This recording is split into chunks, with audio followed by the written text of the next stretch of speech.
آپ کو لگتا ہے کہ ہی نو سمتھنگ, یعنی ان کو بیکنگ ہے, ان کو روک نہیں رہا؟ آپ کا کیا خیال ہے سارے اس کو دیکھتے ہوئے؟ دیکھیں میرا یہ خیال ہے کہ ایک تو ماحول ہے, ماحول وہاں پہ یہ تھا پہلے سے ہی, اگر آپ دیکھیں گے تو ان کا ماحول یہ تھا کہ جی یہ جو ڈیموکریٹس ہیں انہوں نے پاکستان کی حکومت ہٹانے میں بڑا رول ادا کیا ہے, اور زلمے خلیلزاد ایکچولی, ابھی تو گرینل بات کریں بٹ زلمے خلیلزاد وہ شخص تھے جنہوں نے پہلے سے ہی ایک یہ ٹویٹس جو ہیں وہ شروع کر دی تھی, اور انہی کا ایکسپیکٹ کر رہے تھے کہ شاید وہ افغانستان کے معاملے کے اوپر جو ہے وہ آئیں گے. اچھا اب یہ چیز وہ رچرڈ گرینل اس کو انہوں نے گیئر اتنا اونچا لگا دیا کہ وہ زلمے کی ٹویٹس جو ہیں وہ پیچھے رہ گئی, فیڈ آؤٹ ہو گئی ہیں, حالانکہ وہ بڑی تگڑی تھی وہ بھی.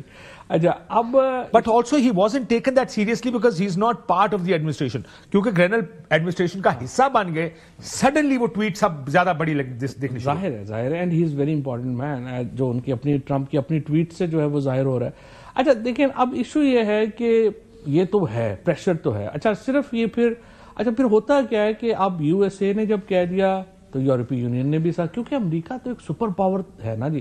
اب دیکھیں نا, انہوں نے ایک ٹویٹ کیا, کینیڈا کی حکومت ہل گئی ہے, جرمنی کے اوپر انہوں نے ریزرویشن دی, وہ جرمنی کی حکومت ہی گر گئی.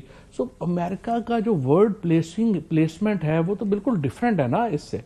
سو اب ایشو یہ ہے کہ انہوں نے جو پاکستان کے اوپر جو ایک تاثر ہے کہ بائیڈن ایڈمنسٹریشن مکمل انوالو تھی عمران خان کو ہٹانے میں, یہ ریپبلکنز کا اب اپنا تاثر ہے. تو ہمارا تاثر ہے جس کی چلیں اہمیت آپ دیں نہ دیں ان کی, اور ٹرمپ ایک ایسا آدمی ہے جس نے ہر وہ رانگ رائٹ کرنا ہے جو بائیڈن کر کے گیا. سو جو ڈومیسٹک پالیٹکس ہے وہ بھی اب پلے ان کر گئی ہے, اور اس کے بعد اب جو برٹش سے جو آیا ملٹری کورٹس کے اوپر, یورپی یونین کے ساتھ جو آیا, انٹرنیشنل پریشر بن جائے گا نہیں, بن گیا ہے. اب اگر ہم انتظار کرنا چاہتے ہیں کہ نہیں, لیکن اگر فون آ گیا, ہمارے پاس آپشنز ہیں. نہیں فون شاید آئے گا بھی نہیں ہے, فون نہیں آئے گا, یہ تو صرف آئی ایم ایف کی قسط ڈیلے ہوگی. لیکن نا ماحول اس طرح تو نہیں ہوتا کہ اگلا فون کر کے کہے کہ جی میں ڈیالے دی ذرا چابی تیار رکھنا نا, میں آ رہا, ان تو نہیں ہونا نا. نہیں لیکن جیسا لاسٹ ٹائم انڈر سیکرٹری ایک ملاقات کے لیے گئے تھے ڈونلڈ لو, اینڈ اس کا ایک پوری کانورسیشن تھی. ڈو یو تھنک اس طرح کا فہد صاحب سے بھی رابطہ دوبارہ بحال ہو گیا؟ تو میں یہ پہلے آپ جواب دے دیں, پھر میں فہد صاحب سے پوچھتا ہوں کہ اس وقت بھی فہد صاحب, چلے let me start with this question. کیا کوئی فون یا کوئی رابطہ ہوگا؟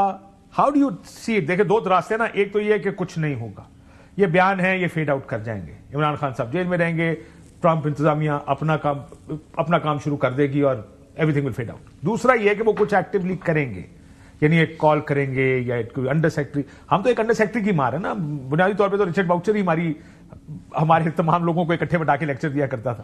So if some thing like that happens, ابھی تک تو یہ سن رہے ہیں کہ جی ہمارا قانون پاکستان کا, ہم اپنے قانون کے مطابق فیصلہ کریں گے. کیا ہوگا اگر ایسا کچھ رابطہ ہو گیا تو ہم کھڑے ہو پائیں گے؟ دیکھیے ہاں کاشف, جو فنڈامنٹل فرق پڑا ہے وہ یہ ہے کہ پہلے تو یہ کہا جا رہا تھا کہ جی ٹرمپ صاحب جب آئیں گے تو ان کی ٹیبل پہ 50 سے پرائیورٹیز کی چیزیں رکھی ہوں گی. وہ پہلے یوکرین کے مسئلے کو دیکھیں گے, پھر مڈل ایسٹ کو دیکھیں گے, پھر نیٹو کو دیکھیں گے وغیرہ وغیرہ. اس میں پاکستان اور عمران خان تو پتہ نہیں کدھر ہوگا. فرق یہ ہوا ہے کہ پچھلے ایک ہفتے میں گرینیل کی وجہ سے پاکستان اور عمران خان کا ایشو جو ہے وہ ریڈار پہ آ گیا. تو چنانچہ اگر وہ جو 20-25 چیزیں جو ٹرمپ صاحب کی اوول آفس کی ٹیبل پہ رکھی ہوں گی 20 جنوری کو, اس میں اب امکان ہے کہ شاید عمران خان اور ٹرمپ اور پاکستان کا ایشو بھی رکھا ہو. اب اس کو وہ کیسے ڈیل کریں گے, میرا نہیں خیال کہ پہلے دوسرے دن کچھ کام شروع ہو جائے گا. بٹ دا ویری فیکٹ کہ یہ ریڈار پہ آ گیا ہے اور ان کے انتظامیہ کا ایک بندہ اس کو پبلکلی اتنی اگریسولی پش کر رہا ہے, اس کا مطلب یہ ہے کہ کچھ بھی ہو سکتا ہے. ٹرمپ بینگ انپریڈکٹیبل, آپ کو یاد ہوگا لاسٹ ٹائم بھی ایز پریزیڈنٹ انہوں نے پاکستان کے حوالے سے بڑی سخت ٹویٹ کر دی تھی. تو اب جو چیز جسے کہتے ہیں کہ پاسبل نہیں لگ رہی تھی اب پرابیبل ہو گئی ہے. اور اگر یہ پرابیبلٹی لیٹ سے ان ایکشن آ جاتی ہے فہد صاحب, دیکھیں میں جتنا ہم سارے ڈونلڈ ٹرمپ کو جانتے ہیں یا جن کے بعد ان کے بارے میں پچھلی ان کی ٹرم اور اس کے بعد سے بات کرتے رہے, ڈونلڈ ٹرمپ کوئی ریگولر آدمی نہیں. He makes very irregular choices. His choices are not really following a pattern. کوئی پیٹرنس فالو نہیں کرتے, وہ جو دل کرتا ہے وہی ہوتا ہے, جو جس مزاج میں جو چیز فٹ آ گئی وہ کر دیں گے. اگر ان کے مزاج میں یہ فٹ آ گئی, اور میرا سوال یہ کہ اگر ہمیں کوئی کال یا کوئی میسج کنوے ہوا جناب اس کو سارٹ آؤٹ کریں, عمران خان کے اوپر آپ نے یہ انسانی حقوق کے خلاف ہے, آپ نے اس کو زبردستی جیل میں ڈالا ہے, فلمزی کیسز ہیں, باہر نکالیں اس کو. ہم کیا کریں گے؟ ہمارے پاس کتنا سپیس ہے اس کے اوپر عمل نہ کرنے کا؟ نہیں, ہمارے پاس دیکھیے سپیس نہیں ہوگا, لیکن میرا خیال ہے یہ بھی نہیں ہوگا کہ وہ اس کو فون کرے کہیں گے جی نکالو. دیکھیں موسٹ لائکلی ایک آف دا کف ریمارک بھی ہو سکتا ہے جو کہ ایکچولی آف دا کف نہیں ہوتا, پلانڈ ہوتا ہے. And he might say at any press conference or any media interaction or even a tweet کہ Imran Khan is my good friend and he's being treated unfairly in Pakistan. بس اب یہ کہنا ہے that means کہ ایک انتظامیہ کی پالیسی بن گئی.